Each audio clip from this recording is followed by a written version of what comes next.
Welcome to a new episode of The Inside Rip. Today's guest, the NFL Network's very own Michael Yam, who talks Seahawks and Vikings, what worked, what didn't work, and what we can learn from the success that the Seahawks had this season. All of that and more. Enjoy this episode, and please, if you haven't yet, subscribe and like and leave your comments. We're going to read them all. Thank you again. Great to have you join us today. Look, Mike, let's be real. There's a lot of angry Vikings fans right now. Let's just cut to the chase, because I think it would be nice to give voice for that anger. Sure. And the collectors who are like, WTF, mate, because it's confirmed at this point, they got rid of the wrong guy. Yes. So I think it's a tough pill to swallow when you see your quarterback go and leave your team after a remarkable campaign, struggle in the last two games in that Vikings uniform, but then head to Seattle and get a $100 million contract and lead a team that was the most complete team in the NFL to a Super Bowl win, which was a dominant victory. I get it, but I would say the same for Jets fans who actually put the capital in, that draft capital, and they took Sam Darnold very early, third overall pick a few years ago. I think, the other three teams, because Sam's played for 5 in his career, I think the other teams don't necessarily have that same gripe because Sam wasn't starting for those squads. So I think there's that aspect of it that you can sort of boot. But I get it from a Minnesota perspective. There's disappointment here. But I would say this, Raina, like at the end of the day, the story is not written for JJ McCarthy just yet, just like it wasn't for Sam Darnold when he struggled. And I'm going to take that back. Sam has a complete team around him. If you go back to that Jets squad, and look, you're a New Yorker, so you get this. And are you a Jets fan or a Giants fan? Giants. Yeah, so am I. But that's right, because I know you're a Yankees fan. I'm the weird combination of Mets and Giants, but which is odd. But we don't need to get into we don't go there as to why there's like team allegiance. But to me, you look at the offensive line that Sam played with when he was in New York. You look at a revolving door wide receivers on a pretty regular basis. Is that Sam's fault or is that fit, right? Like Sam has now gotten an opportunity. We saw it in Minnesota. We've now seen it in Seattle, where he has been able to set himself up for success. And part of that has to do with the rest of his team. So if I'm a Vikings fan, yes, I'm disappointed. Would love to have him, especially after watching the team struggle the way that it did this season. But the reality is, let's just pump the brakes here. Maybe JJ McCarthy, everyone peaks and the evolution of their game changes over time. I am not willing to say that the story is written for JJ McCarthy just yet. Okay, yeah, I was like, maybe we pulled the plug too early on JJ. Have you seen where do you see his trajectory going? I don't even think there's a lot of unknowns. Yeah, look, it's tough. And I think the one thing, I was in Minnesota before this past season, and candidly, I was concerned because I think there was automatically going to be a lot of pressure on JJ. When you get drafted in the first round, there's a different conversation about what the expectation level is. Couple that, though, with the fact that team had success the prior season. And generally speaking, we're bringing a lot of their pieces back into the fold. Kevin O'Connell, I think, is one of the premier coaches in the NFL, great offensive mind. So I felt like, hey, look at the success that he's had with multiple quarterbacks, whether it was Sam Darnold or Kirk Cousins. I felt like, hey, maybe there's a path for JJ to have success. And clearly health has been a massive issue for JJ McCarthy. And I think that's step number one. How do we make sure that this dude is out there healthy for an entire season? That, like, the reps haven't been there. I think in some ways you could look at this past season and say that was his rookie year. Yeah. Right? I mean, like, he barely played in that true rookie season. So that's why I'm like, hey, let's I understand the concern. I understand the disappointment. This is still a pretty good roster that they have, and hopefully JJ is able to stay healthy. Because even when he went down, I mean, Max Brosmer, who I got to call him in his game when he was in the East-West Shrine Bowl, and talk to some of his coaching staff, BJ Fleck at Minnesota, ahead of that game. Like, look, there were some struggles for him. So, I don't know if I could just point to JJ as the reason why they didn't have success this past season, but he's got to stay healthy. But if we played devil's advocate, like the Vikings chose potential over a proven vet, right? And maybe didn't work out for them. But maybe how far do you think the Vikings would have gone with Sam Darnold, or was there just so much more that needed to be fixed?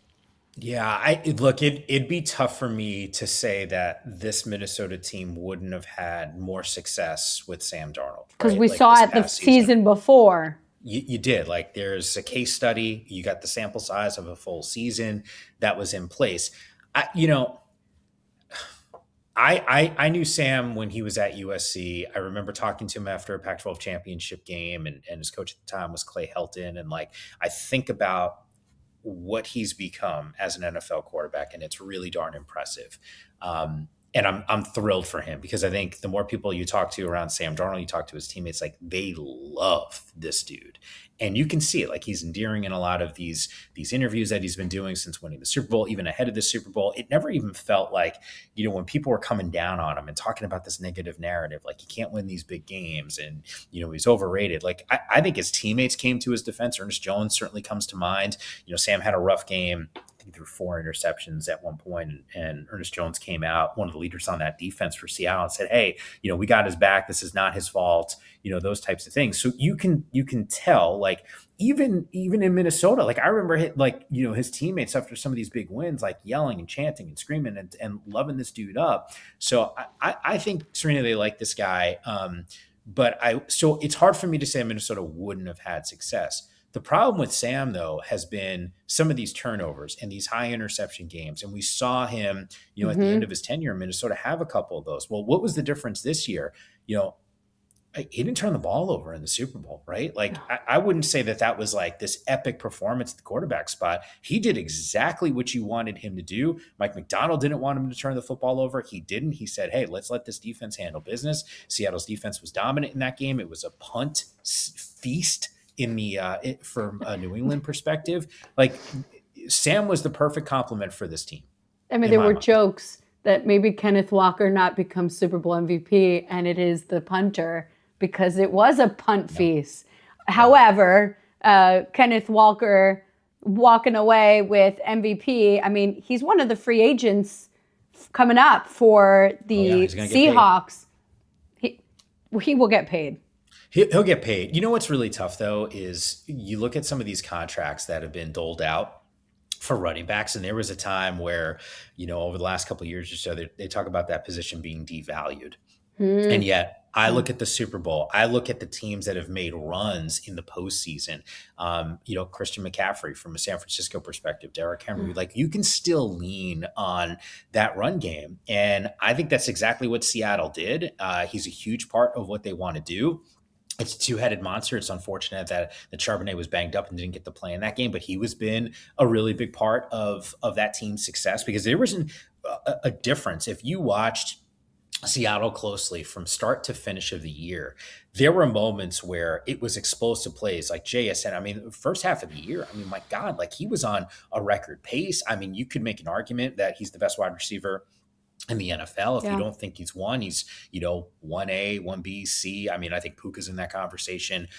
Justin Jefferson, since we're talking about Minnesota, hasn't gone anywhere. Chase, obviously, Jamar Chase has been terrific in his career, but like that's the elite category that's there for some of those guys. But I think as the season wore on, like you saw a shift in Charbonnet and Walker having meaningful opportunities to carry this team, ball control, defense, and that's what won them Super Bowl 60.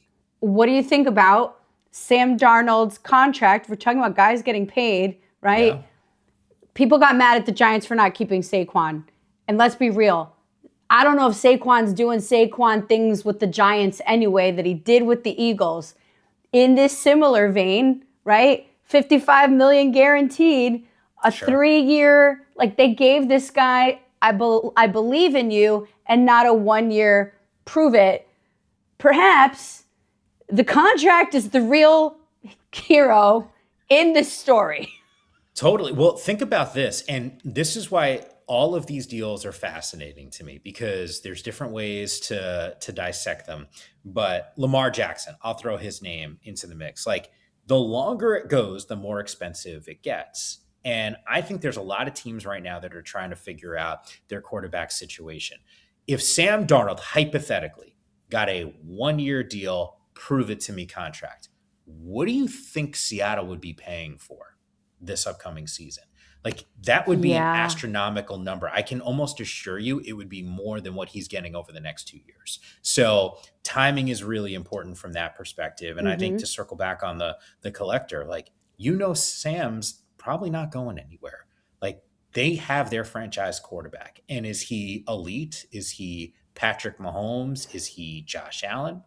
I don't know if I'd put him in that category. But what I do know is he's perfect for that team. It's kind of like the same conversation. And I used to live in the Bay Area. I lived there for 10 years, covering a lot of college sports for the Pac-12. And when I moved to NFL Network, you still hop on radio in the Bay. And Brock Purdy, the conversations over the last few years about him being a system quarterback and does he deserve to be paid as a franchise? And I'm like, yo, you guys are crazy. Like anyone who thinks like he is, you're right. Like he is a system guy. Just like every other quarterback that's in the NFL, there is a system that they are running. Here's the offense, go and execute. And Kyle Shanahan has done a remarkable job by taking Brock's skill set and the things that Kyle likes to do and marrying them together. And by the way, when he was healthy this year, I think it was like 7 games that he had missed with the turf toe, something along those lines. When he was out there, my God, he was absolutely terrific. So I think right now, and he got paid, right? It was like a $200 million deal, whatever it was. So I think Seattle has got their guy, and I think they got a bargain in the quarterback market. Where do we put a guy like JJ McCarthy and the Vikings then? Because JJ was a huge chase in the hobby. Everyone wanted the Vikings. There's questions of whether Justin Jefferson was sad that Sam Darnold left, and what if he leaves, right? Like where do we see JJ McCarthy's future? I know you touched on it briefly, but narrowing in JJ McCarthy's future and the Vikings, are they rebuilding next season? Is this a 5-year plan? I actually think that there's a lot of tools in place for Minnesota. And as I made reference to, I was there with Brian Baldinger before the season started. Mm-hmm. You look at the various levels of their defense, and it's a pretty good defense. I mean, like those dudes, they can bring it. It's tough because we saw what happened 2 years ago, with Sam. We saw great results. And I just don't know what to make. And candidly, like, does the Minnesota front office know it? Does the coaching staff know what to make? Like, they might say, GM is gone now because of what did we do wrong? So, but it's like, what are you supposed to do? Like, how do you evaluate a guy? And we only see the product on the fields on game day. Like, I have no idea how JJ practices. I have no idea what he's like in film study. I don't know what he's like as a leader around some of inside that locker room with this specific team. Can he win? Sure. We saw it, national championship, and right. Like I know that capability is in him, but from an organizational standpoint, they need to decide, like, is JJ going to be our guy? And it is really tough when you take a guy where they took him, I think it was like 10th overall, if I'm not mistaken, and not expect him to thrive. Like if he was, the 27th pick in the first round, it's maybe a little bit of different, conversation. Tyler Shuck, is one of those guys where he was taken late first round and they didn't have to worry about starting him right away, right? Like he wasn't even the starter. And now all of a sudden you get to sit, watch, and do that whole thing. I just think it's a really tough pill to swallow because I don't truly know what JJ is capable of doing. And I think Kevin O'Connell's probably saying the same thing. There was ebbs and flows. There was these moments you're like, oh man, this is clicking for this dude out on the field. And there's this other times you go, I don't know. He looks like a rookie out there. But because, by the way, in his second year, it was essentially his rookie season. So I kind of like take a step back and I'm not trying to not answer your question, but I just don't think if you truly don't know because he hasn't been healthy. Right. And I think you start to get a little gun shy, right? Like how are you supposed, like if you move on from him, JJ McCarthy, if you were a first round pick, generally speaking in the NFL, and it doesn't work out with your first team and you're a quarterback, you generally get 1 to 2 more opportunities to be a backup. And that's just how it works. And case in point, Sam Darnold, who we're talking about, Baker is a great example, right? Mac Jones is going to get an opportunity here, especially what he did with the San Francisco 49ers. So, I think there's that moment where you say, hey, if at some point we decide this is not the fit, are we okay if JJ goes somewhere else, stays healthy, and then balls out? I got to imagine like answer's probably no right now, but we get another opportunity this upcoming season. If he's able to stay healthy, maybe, Vikings fans are feeling a certain way, and the collectors who were like, I need JJ cards, they're happy. All that said, want to just hear quickly, you were a collector, Mike. What the hell? Oh yeah. When I tell you, I mean, you're bringing me back to my childhood. And God, I was asked the other day about a Super Bowl tradition. My grandfather was a huge sports fan. It's actually kind of like how I got some of my fandom as a kid. I love playing everything. And I remember he was a big card collector. So we would go to all these card shows I have such amazing and fond memories of that. And someone had asked me about the Super Bowl tradition, and unfortunately he passed away years ago. But like, I would always go and watch the Super Bowl with him. Like, even when I was in college, I didn't live too far from where they were. So I would always just drive, from New York to New Jersey, which is where my grandparents were, just to go and watch the game with them. And, even, on Super Bowl Sunday, like, there's a couple, like the food items that we used to eat, together. And I still do it even to this day. But you asked about the collecting, like, I still remember, the conversations about like the Dan Marino rookie card and like all of these types of, I remember Shaq when he was coming out, it's like early 90s, like, you'd get me like the Shaq rookie card. Just the collection is significant. And there's some gems that are in there. So it's a good reminder that this conversation is like, it's percolating a lot of different memories that I have, but definitely a fun time in my life. No question. Mike, I appreciate your time. Thank you so much for joining us. Absolutely. I appreciate the ask, and looking forward to the next one. I'm looking forward to breaking out the collection next time we're around. Like I said, we'll figure out, we'll coordinate and go from there. We'll pull you back on for NBA season because that's still happening. Done. Yes. Yeah. No, it's going for a while now. We're knocking on the door here. A good stretch of the season, second half around the corner.